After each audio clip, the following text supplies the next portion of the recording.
Oh, yeah. Welcome to episode 4 of the Obtuse Angles Wrestling Podcast with Kyle and Jeremy. Today, we are talking about Summerslam 1993, the Lex Express. Jeremy, how you doing? Summerslam! You just have to do that, don't you? Yeah, you Welcome, everyone! Man, I'm doing just horrible. I'll tell you what, man, my life is circling the drain at this point. Now, where we last left off, Jeremy was not in the most chipper mood at the end of the last episode. Are you feeling any better this time? I do not anticipate that things are going to get much better this week. Well, good. That's good. And you know, it's and that's swayed heavily, by personal life and also by the fact that this week we are talking about the Lex Express. Yeah, definitely a turning point for WWE and pro wrestling in general, really. 1993, and one of the reasons why we chose this episode is because it goes so nicely with the last episode, WrestleMania 9. It's kind of where this whole thing started. And the thing is, man, it's like, we run a podcast here, Kyle, where we talk about some of the most awful angles in wrestling history. Oh, and yeah. Sometimes it's really, really hard to get excited about your podcast when your podcast is dedicated to handling all things that are shitty about a particular subject. And as chipper as I'm usually not, I can only anticipate that I'm going to be running right at about 10% on today's episode. That's okay, because I am more than willing to carry at least 10% more. So we're going to only be about 80% short of a good podcast. That's fine. I think that's a fair indictment of our relationship. Nice. You willing to carry about 85% of what's going on all the time. Oh, would you stop? It's the self-loathing thing, man. Okay. You know what? All right, I'm gonna man up and we're gonna take off on here. We're talking about the Lex Express this week. WrestleMania 9, we last left off. Hulk Hogan captures the WWF Championship from Yokozuna. For no good reason. No good reason whatsoever. Terrible match, terrible main event. That's how WrestleMania 9 ended. So we go a couple of months later to King of the Ring. Hogan drops the belt to Yokozuna, making everyone scratch their heads wondering why in the blue hell it happened in the first place. Yokozuna gets the championship back. A camera explodes in Hulk Hogan's face.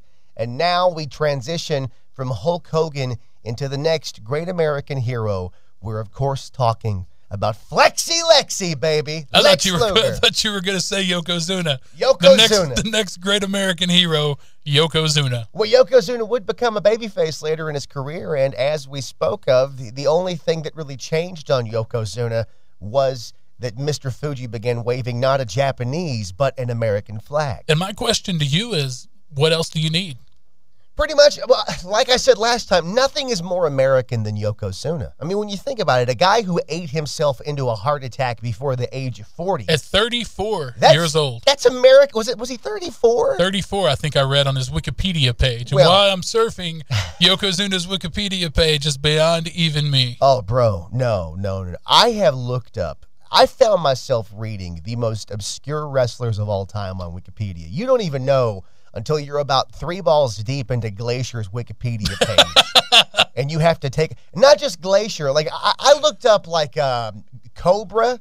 The guy I actually did too after we did the episode about the fake Sting. The guy that was the fake Sting, I looked him up on Wikipedia. Ernest the Cat Miller in the same day. I don't think you've hit rock bottom until you find yourself reading like 16 paragraphs about Jumpin' Jeff Farmer. Oh. Yep. Oh, God. No, the worst is when you're reading about Jumpin' Jeff Farmer and then you start to notice some mistakes that Wikipedia has made.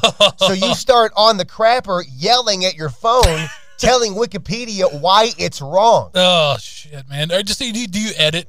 Are you that big of a nerd? Do you actually go on there and try to edit Wikipedia? I'm not, man. I'm not. But I guarantee you one day I will be. And we're approaching that closely. Well, I felt it appropriate to ask. So, you can take that at face value, I guess. But I thought, if you would have said yes, I would not have been surprised.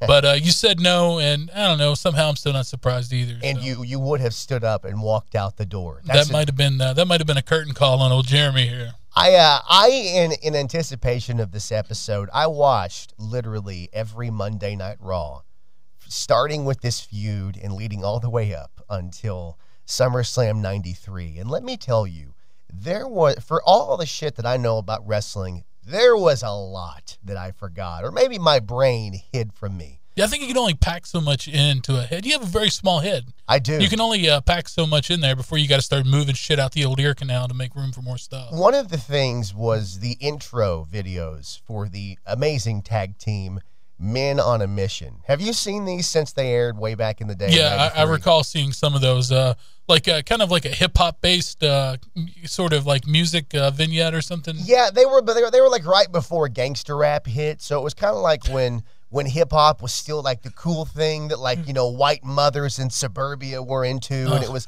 the neon colors and stuff, and like I think like Zumbas. At least 70% of hip-hop songs asked me to throw my hands in the air and to wave them like I just don't care. Well, that's the important part, I think, and that's just that. I think that's indicative of how things have changed in America, because these days we have a whole lot of waving the hands in the air. Yeah. But it seems like people just care today. And I think that's really sad. Yeah, I think so. Well, you know what's so sad about that is that when, because they show a few weeks of Obama. Of Men on a Mission, and then Men on a Mission debuts on Monday Night Raw. And I don't know if they somehow edited this extremely well or if everybody in that arena was on PCP. But probably the latter. They were over, man. MOM, as the kids called him. MOM was over. Like the camera was doing the horrible zoom in and zoom out. Oh yeah. And it was the Manhattan Center, so it was a small arena. But like everybody was like waving back, and like I do not remember them being like, even as a kid who loved this shit. Yeah, I don't recall. Actually, I'm just saying, like, yeah, of course they were. But honestly, I'm with you, man. I really don't remember Mo and Mabel. And let me ask you, by the way, was that an acronym? Mom. Yeah, Mo, Mabel. Who's Oscar? Oscar was the other one? It was an acronym, yeah. He must have not been that over because I don't really recall his name. Oscar was their rapper. He didn't wrestle. He just came to the ring and rapped. And for a guy whose only job was to rap, he was a terrible rapper. And made more in a month than I probably did in a year. I really enjoy those early Monday Night Raws from 1993 because they were all in the Manhattan Center. I was going to say a lot of them, yeah. I recall that when Raw first got to kicking every Monday night there, they just pretty much shot from the same damn arena each week. Yeah, and it was a great atmosphere. Well, like I mean, it's a really cool building too. Yeah, because it's got all like the what do you call them? The big layers, levels, and stuff that go up. Right, and it's just big enough to have a cool crowd, but not too big. It's like a vertical arena. And they would also do like 4 weeks of tapings in a row, which caused a few instances in the Raws I watched where a guy cutting a live promo to the crowd would be like, and later tonight, and Vince would be like, and of course he means next week on Raw. But so that's some of the stuff that I stumbled across trying to get to this feud. But it starts off with Lex Luger inexplicably turning babyface, both babyface and patriotic. Up until that point, he was the narcissist. Oh my God, was he ever patriotic? I never seen so many stars and stripes on one person. It was like watching an '80s Hogan music video, just with all the. I mean, he bled American. It was really hard to watch. Well, he debuted as Narcissus, and then a few weeks later, they changed his name to the Narcissist. Yeah, Narcissus. Which again, as we even said last week, I think they were putting the emphasis on the wrong syllable. I think they were. Well, Mr. Perfect couldn't even pronounce his name in their pre-match promo in WrestleMania 9. As I said, that. Mr. Narcissus, Lex Luger! So Yokozuna, they start this whole thing off. It's the 4th of July weekend. And yeah, that's right, because it's the 4th of July weekend. Of course it was, because SummerSlam was at the end of August. So it was about a 2-month buildup. And they're on a U.S. warship. And they have this whole deal outside. Hey, it's the USS. I just read it the other day. Do you recall the name of the warship? I do not. I can't remember it. It's going to come to me later, and I'm just going to blurt it out and sound like a damn psychopath. That's fine. I can't remember what it was. I hope it's when you were in the grocery store. It's the only warship. And and I know warships. Of course. Well, who doesn't? I mean, it'd be weird if you didn't. People who know me, they know two things. They know that I'm really good at Jenga, and I know warships. But this one was I'm lying. Actually, this was the only warship that I actually remembered hearing of, independently of the WWE doing this angle. I hope on your tombstone it says Jeremy Sutherland. He loved warships. That's what I want. So it's on the warship. Warship. Oh, my God. And Yokozuna is doing the Body Slam Challenge. He is challenging anybody in the WWF, man, woman, or child, any professional athlete to slam him. And they went over so many people. Scott Steiner tried. Yokozuna, Tatanka tried to slam him. Yeah. And Tatanka got really close, but no cigar. And then Crush almost did, but he didn't. And NFL players tried, and nobody could. I was going to say, correct me if I was wrong, but didn't a Cincinnati Bengal try to slam him? It seems like I recall. Yeah. Like one of the Bengals football players actually got in the ring. Well, it was so great because all these guys try, and nobody can. And then in the most ridiculous, and I love this, in the most ridiculous, over-the-top fashion, Lex Luger arrives on a helicopter. Well, of course he does. That lands on the warship, and he gets out, and he's wearing these, like, today they'd be like the equivalent of acid-washed mom jeans. Oh, and they're like so hot. They're like up all the way to his belly button, and he's wearing like a red, white, and blue sweater, and it's like the 4th of July. Yeah. And he comes out, and Vince is on commentary, and clearly Vince masterminded this thing. And not just that, but he is like putting over Luger hard. He's like, "Where's Lex Luger?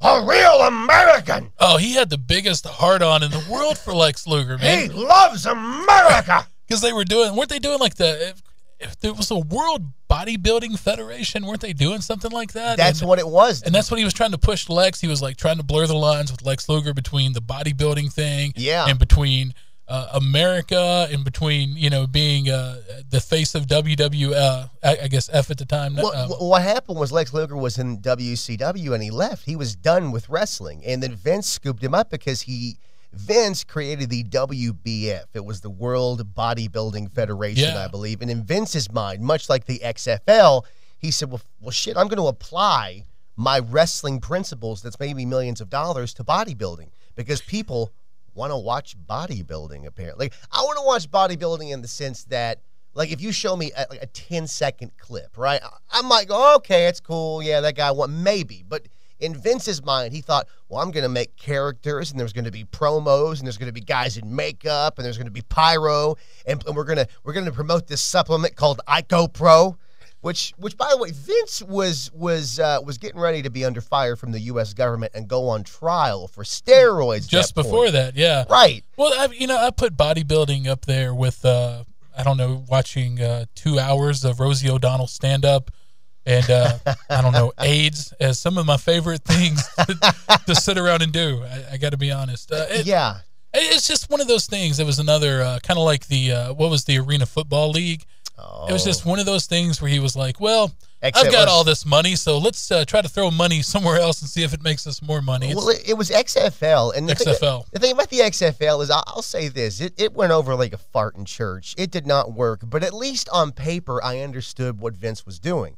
The people love football. There obviously is no football for many months out of the year. I'm going to corner that market. Yeah. So when the NFL's not playing, I'm going to have the XFL. And we're going to have hot cheerleaders and cool camera angles and pyro. And it would have worked if not for the fact that all the players were shit.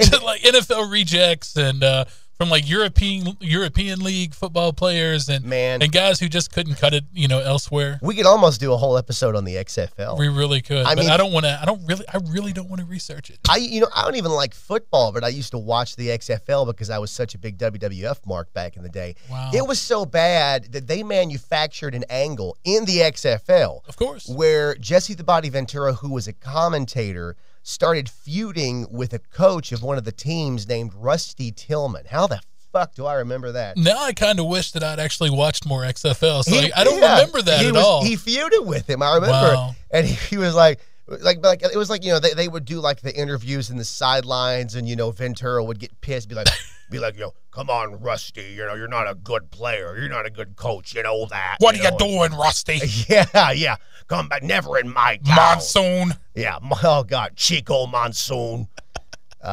So yeah, that happened. And maybe we'll get into the XFL. I hope not. In a future 4.5 hour episode, we'll talk about it completely.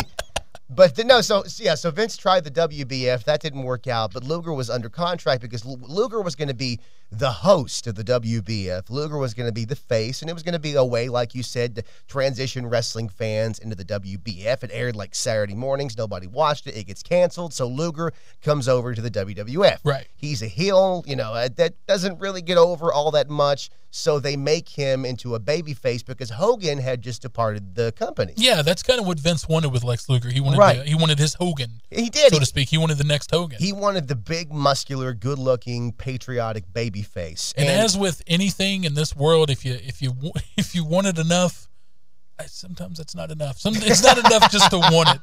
It really isn't, man. Because he did too. I mean, I've never seen Vince just totally get behind. I mean, with WrestleMania with Hulkamania and stuff, he was behind that. When he was doing commentary, he was just his mouth on Hogan's balls the entire time Hogan was in the ring. And you hadn't really seen that, but it almost seemed like when I was kind of going back and watching some of the old Lex Express stuff and the Lex Luger heyday of World Wrestling Federation, it really seemed like it's like he took his fanfare for Hogan and really kicked it into overdrive with Lex Luger. I mean, he did. It was almost embarrassing to listen to his commentary when Luger was out in the ring. Oh, yeah. Rough. Well, the thing about it with Hogan was that Vince's commentary was obviously putting over Hogan like crazy, but that's okay because Hogan was over like crazy. Right. Like, unfortunately, he didn't have to push. Right. With Luger, man, Vince tried his damnedest. And I'm not going to say that Luger wasn't over at that time. No, I mean, he really was, but he wasn't over like Vince wanted him to be, I guess. No. So the next week on Raw, they showed this video package detailing exactly what happened. Vince putting over Luger like a crazy man. Then they go outside the Manhattan Center and they ask people on the street about Lex Luger. And they got this one guy who they had to pay $3,000 to go, Lex Luger, I love him. He fights for all Americans. You're damn right he does. Like, what are you talking about, man? So then they cut to Luger and he does an interview and he does an interview, but it's not in the Manhattan Center. It's like somewhere else. And in the most square way possible, Luger goes, you know what? Some people say it's not cool to be patriotic. Well, I think it's really cool, and all these kids cheer. It was a gifted speaker. It was absolutely. So, but here's the problem, and this on paper makes total sense. Lex Luger was not the #1 contender, right? Right. He hadn't amassed enough wins yet, but Luger wanted a title match, which is why they created the Lex Express bus. Originally it was called the Lex Luger Call to Action campaign. And it was like he was campaigning like legit from coast to coast across America. He was meeting people and he was shaking their hands and kissing the babies and he was getting support, hoping that the message would reach Jack Tunney that the people demand a #1 contender shot for Lex Luger. That's the worst angle that I can imagine because I mean, when you think about it, I guess it seems like you want to put over someone who works hard and stuff. He comes up through the ranks. He gets up to the #1 contendership. They build it up, and you actually get to watch the face overcome adversity and fight his way through the ranks and work his way up, man. Really work for that title shot.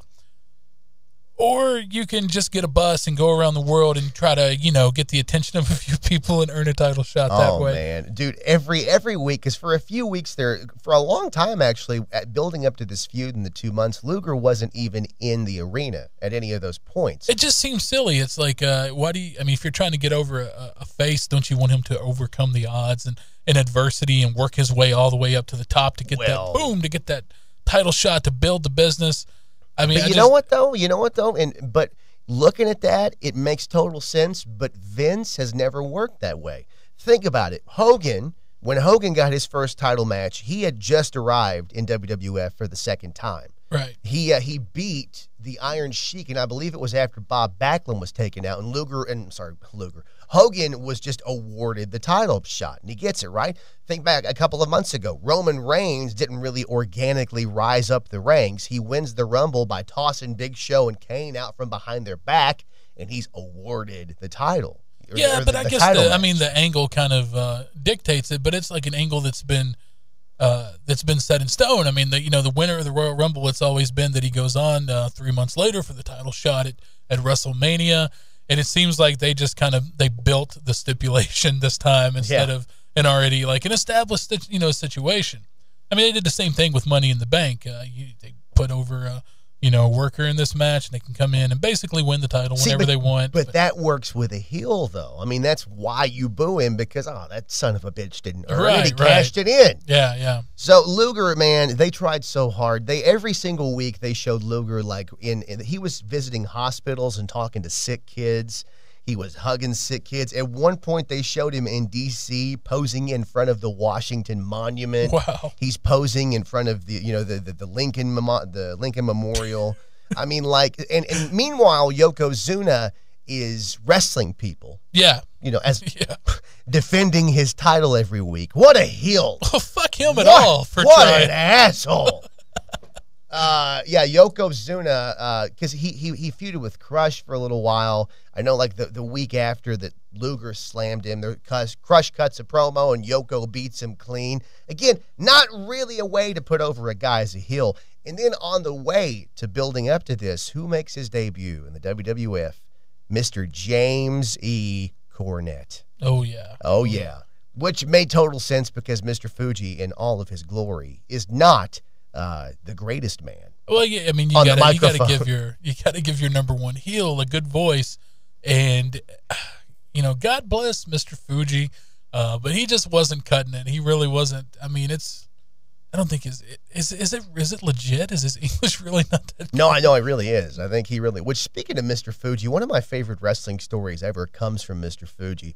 It was the best rib I've ever heard of. I know what you're talking about. Yes. And this is where he actually paid a mechanic to remove an engine from another wrestler's car. Yeah.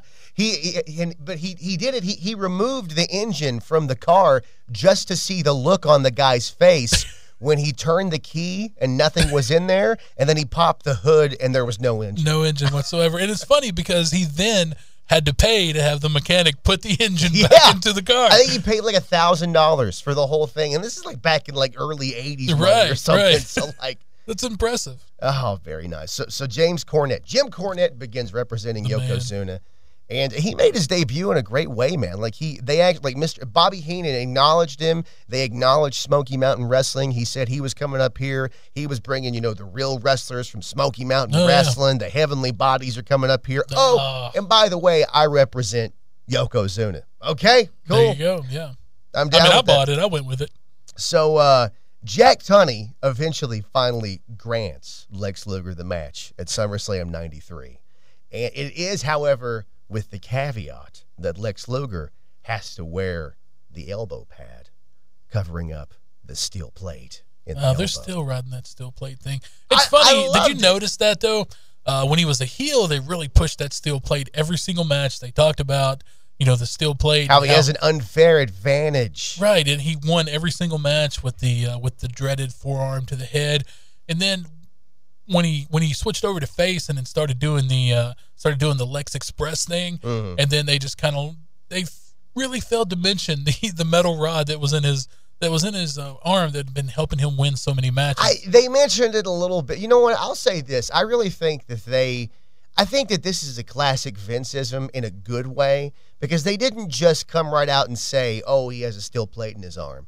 Like, he debuted and he would hit people with the elbow and they would get knocked out, and the people would speculate, like, well, why is he knocking everybody out with the elbow?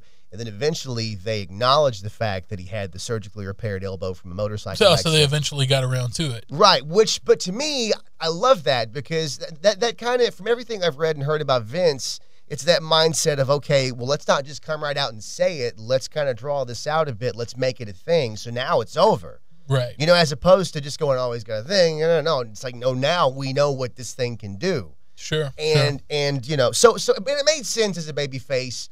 You don't want to talk about it a whole, because that's not the thing a baby face would do, right? Like, right, yeah. I got a piece of metal in my body. I'm going to cheat with it every single match. Yeah, right. Oh, what a hero. What a love. That's what you call fighting for America, or fighting for the rights of Americans. So Jack Tunney grants him the match, and here's what I love is for several weeks building up to this SummerSlam 93 match, Vince and Lex have a series of sit-down interviews. And before they have the sit-down interviews building up to SummerSlam, they have one that's in an empty Manhattan Center, and this is where it gets personal. Lex Luger says, quote, "Ask me questions. I'll give you a straight answer right between the eyes." So again, it's like he's campaigning. Did he do the presidential point with his thumb like Clinton used to do? I think he did. Like it was great. He was like, "That's why I'm going across this great nation. I'm talking to people. I'm shaking their hands. I'm getting blown by fat chicks. That's what it's all about." You kind of sound like a Southern preacher. Like a Southern Baptist preacher. I was around enough of them growing up. You're welcome. Luger talks about academics the next week when he has a sit down with Vince McMahon. He says that he had to make straight A's or he couldn't be in athletics, and he had to be in chorus. And talking about that's like me talking about weightlifting and bodybuilding. Like it doesn't make any sense. I mean, why don't I go judge a good-looking man competition? I mean, it's but that Lex Luger talking about the fact that he excelled at academics in high school. I think while he was saying that, his nose grew and his pants caught on fire. I believe so, yeah. I actually saw that. That was in the outtakes, though. Yeah, it was. You can see him on YouTube. You just got to search. He also talks about how he was very shy in high school, how he didn't have a whole lot of dates in high school, which I don't understand. No. What's wrong with this world? I don't either. But no, I guess in Vince's mind, the mindset at that time was that, okay, let's let people get to know Lex Luger. Let's have the fans get again. Yeah, no, I mean, I get it. I get why they did it. I can't think of anything harder to sit through, man, than just sitting and listen like a sit-down interview. Oh man, well, it happened every single week too, leading up to SummerSlam. And he even said the only time that he ever had a date in high school was the Sadie Hawkins dances. He said, quote, "Take me out to the ball game. Take me out to Monday Night Raw. I love wrestling, man." What a fucking train wreck. I mean, like, wow. They really excel in this whole feud of turning Lex Luger into one of the biggest squares possible. Oh, I mean, man. he talks about during one of the sit-down interviews on Raw, he says that he got in with the wrong crowd. He says, quote, "I thought these were the cool guys, and I got in some trouble." And it's like, what? I don't want my hero to sound like my mom. You know what I mean? Yeah. Like I don't want to be talked down to by the guy who I'm supposed to live vicariously through, right? Yeah, didn't we get enough of that with Hogan? I mean, we said our prayers and we took our vitamins. And Luger, quite obviously, took very many of his vitamins. Yeah, he did. He really enjoyed taking vitamins. Which Vince actually asks him point blank about steroids in one of the last interviews leading up to SummerSlam 93. Do you think he fed him the answers before the interview? Oh, of course. Now listen, Lex, I'm going to ask. I can't do my Vince impression, but he's like, and he sits him down before, and he's like, "I'm going to ask you about steroids." Shoot with me straight. God damn it. And we're coming under scrutiny for the steroid thing. So listen, Lex, this is really important. Oh, clearly. When I ask you about steroids, you really need to talk down steroids. Oh, okay. So I'm going to talk about how I'm on them, but I don't like to use them very often. No, Lex. We're not going to talk. You're not on steroids. No, I clearly am. You just saw me. No. You just saw me. No. You Lex, helped me inject it into my ass. Lex, look at my eye. I'm winking. You're not on steroids, right? That's what we're going to tell them in the interview. Is there something in your eye? Because it looks like you can barely keep that one open. Damn it! Everyone, take 5. We're going to have to sit down. Everybody, go have a soda. We're going to sit down and take a break here. Anybody got any steroids? Damn it, Lex! I can imagine that's how it went. Now but he talks about that though, and so Luger starts wearing a suit because of again they're mirroring politics for some reason, because again when I sit down, like again mentioning Jim Cornette, like after I get off work at the Jiffy Lube and I come home and I'm sucking down my honey bun and I'm drinking my L81, I'm knocking back my Coors Light. What I hope my pro wrestling is politics. Absolutely. That's what I want to see it mirrored. Absolutely. Yeah. So they do the big contract signing, Jack Tunney's in the ring. They try to make it a big deal. They have all these random people in the ring for no reason whatsoever. Lex Luger is in there, and he's wearing a suit.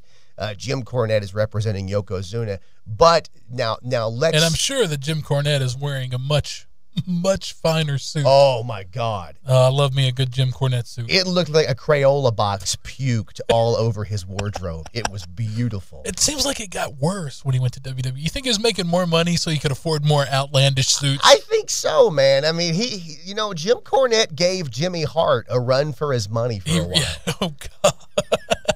I think you're right, man. The sequins. It was just sequins everywhere you looked with him. It was amazing. Oh, you know what? It wasn't sequins on Jim Cornette yet. It was just a very ugly pastel suit, which I'm telling you what, if I owned that right now, I would be rocking that out like a baller, son.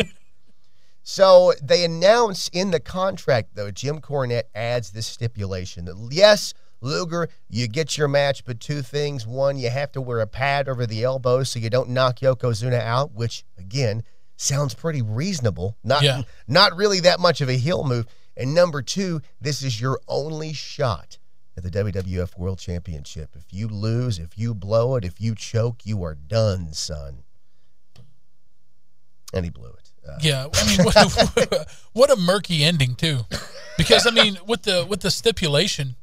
You know, the way the match, the title shot and everything ended, it just seemed... Well, and again, you were talking about how the best way to build up Lex Luger would have been to have created this groundswell, to make this organic build and to have the people get behind him. Here's what I think was Vince's mentality, because one of the great things about this podcast and what I've wanted to do is to take a shitty angle and to say, what were they thinking? Like legitimately, like what was the thought process behind it? Right. And I think that it was... Okay, Luger wins, but he does not win his championship because he wins via DQ. Yeah, or count out. Count out. And everybody's like, everybody gets pissed because they want to see Luger win it, and the only way that he actually gets that shot is by winning Royal Rumble 94, which still technically shouldn't have worked, but okay. I don't even think they acknowledged the fact that the previous stipulation existed, even though it was just like 6 months ago, not even 6 months ago, right? Yeah, 5 months ago. But what happened was that Luger won the match, okay. So let's get to the match before we get to the afterglow of this glorious gangbang that WWF did to us. Let's talk about the gangbang itself. This match. Oh boy, it was I believe it was a display of technical expertise. Oh my God, that the likes of people like Steamboat and Flair, Harley Race. The psychology behind this match was just mind blowing.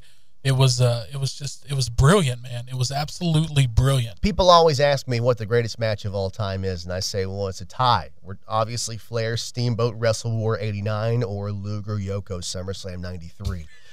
Did you get a chance to watch the whole pay-per-view building up to this, or did you just see the main event? No. And I probably would have. Mm-hmm. But you remember how earlier when we were talking about how my life is just kind of circling the turlet? Yeah, kind of like right now. Kind of like the WWF in '93. It was everything that I could do, brother, to sit down and watch just the whole Yokozuna. I think I might have even fast-forwarded a bit in the Lex Luger Yokozuna match. Mm-hmm. I mean, I remember seeing it or whatever.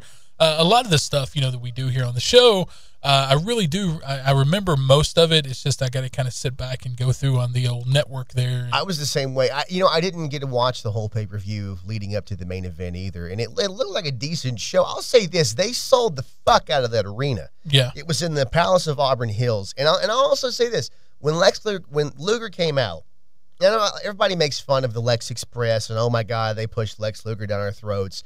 Yeah, he was nowhere near as over as he should have been for the push he got.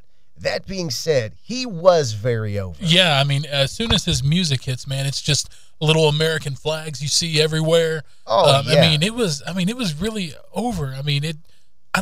As loud as the reaction was on the pay-per-view, you don't really hear that anymore. It was just for Lex, for Lex who gives a shit Luger. Yeah. I mean, no one really cared, but it was still, in relevance of, today's wrestlers. Oh my God.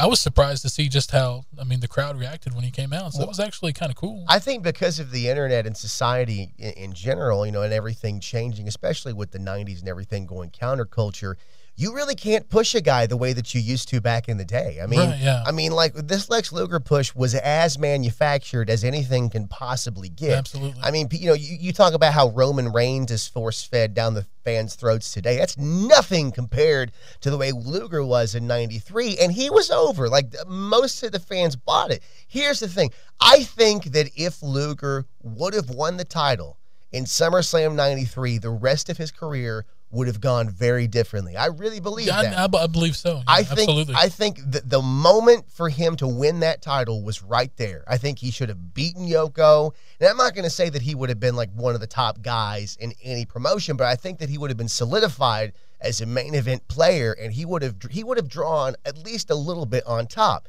Because we saw Lex Luger could draw. I mean, the 100th episode of Nitro in 1996 or 7, he beat Hogan for the world title in the main event, and it was over as fuck, man. Right, yeah. People loved him. And I think his career would have went much differently. If you just can't sit and dwell on things like that. I mean, it's if maybe had he won the title, maybe he wouldn't go on to later murder Miss Elizabeth. Oh, Jeremy. Allegedly. No, there's actually no allegedly about it. There's not really an allegedly. No, he pretty much murdered Miss Elizabeth. Well, he did not murder her. The catalyst. All of our lawyers here at the Obtuse Angles podcast are informing us that we have to tell you that Lex Luger did not, in fact, murder Miss Elizabeth. They were doing drugs. No. Okay. No. No. I've just been told that Lex Luger did not murder Miss Elizabeth. So if you're listening to this, I want you to understand that Lex Luger did not murder Miss Elizabeth. Miss Elizabeth was not murdered by Lex Luger. So if you think that Miss Elizabeth was murdered by Lex Luger, then you are wrong, because Lex Luger did not murder Miss Elizabeth. He did not murder Miss Elizabeth. I think the WWE murdered Morals when, right after she died, they played... I think we just murdered Morals. I think we did. I think that... I think the WWE murdered Morals when, right after Miss Elizabeth died, they aired the frantic 911 phone call that Luger placed because she was dead. That's... Oh, shit. Oh, yeah. No, they got ratings off that shit. And you better... But I guarantee you... Rescue 911. Oh, God, I love that show.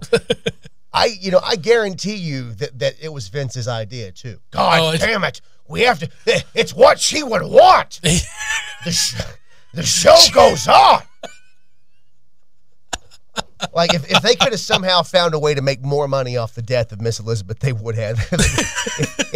I'm surprised they never brought in Lex Luger to dedicate his Royal Rumble victory to Miss Elizabeth, and then have Randy Orton come out and tell Luger, no, Miss Elizabeth isn't up there in heaven. She's down there in hell. Oh, my God. That has to be another episode that we do, by the way. Yeah. I've been taking notes. So far, we've got 46 episodes that we need to get on to. So. Good. There's no finite amount of terrible wrestling angles. So SummerSlam 93, they deck the whole thing out in red, white, and blue. That's the theme. Everybody's got the American flags. Lex Luger, he comes down to the ring. He faces Yokozuna. The match wasn't great, but quite honestly, I think that it was as good as it could have been. I mean, with the two people that were involved, I think it was the best that it could have possibly been. Absolutely. See, here's the thing, and here's the conundrum that you face yourself with.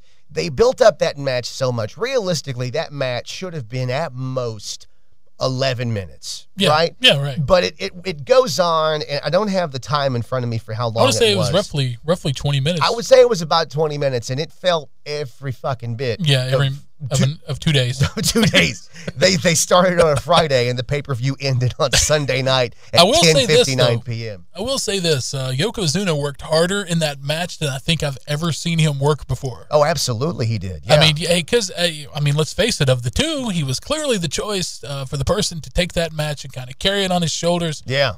He was leading that match, definitely. And, of course, he was so damn blown up. I'm sure they had oxygen tanks waiting for him as soon as he come through the curtain. But I've never seen Yokozuna work that hard. In the process of this, Lex Luger's elbow pad is ripped off his body. He hits Yoko in the face with it. Yoko tumbles backwards, falls through the ropes, 10 count. Luger wins. All the baby faces come out and hoist Luger up on their shoulders. They do a big celebration. Wow. And, and Vince, of course, is trumpeting Luger like, oh, he loves America. And he won for America. Oh, that kills me. Your Vince impression. And kills me. Meanwhile, Bobby, and the thing was that they come out and all the faces come out and they hoist up Luger. Yeah. And Yokozuna leaves with the title. That makes absolutely no sense. Well, meanwhile, Bobby Heenan on commentary, even almost quietly, like he's ashamed, is like, Yokozuna's still the champion. Right? Yeah. Yoko's still the champion. You know what I mean? Like, the funny thing about Heenan was the whole match. We were talking about how Luger dramatically came down in the helicopter and ran in the ring and body slammed Yokozuna. Yeah. And of course, Heenan spent the entire match because Luger kept trying to slam Yokozuna and slam Yokozuna in the match. That's right. He kept calling it a hip lock. And eventually he got so tired of saying that it wasn't a body slam, it was a hip lock, that just periodically during the match, if you go back and watch it, Bobby Heenan just starts going, hip lock. Every time one of the other announcers, let's say like Vince says the word body slam, Heenan jumps in on the slide, corrects him, and goes, hip lock. Well, it stems from the fact that after it happened, Mr. Fuji claimed that it was not a body slam by Lex Luger, but it was a hip lock. And, Bobby... It really was, though. I mean, if you watch it, I mean, it was more, it wasn't either, but it was more of a hip lock than it was a body slam. It was, and Bobby Heenan was the one who brought in the narcissist, supposedly. He made his debut because of Bobby Heenan, and symbolically, when Luger turned babyface and he stepped off the helicopter, the first thing he did was shove Bobby Heenan out of the way to kind of go, okay, now this guy's a babyface. He hates Bobby Heenan. So, right.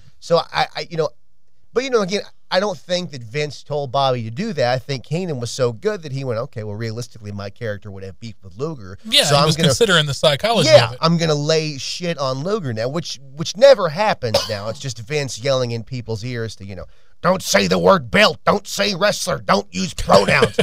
Did you know that Vince hates pronouns? No, I didn't. I didn't know that.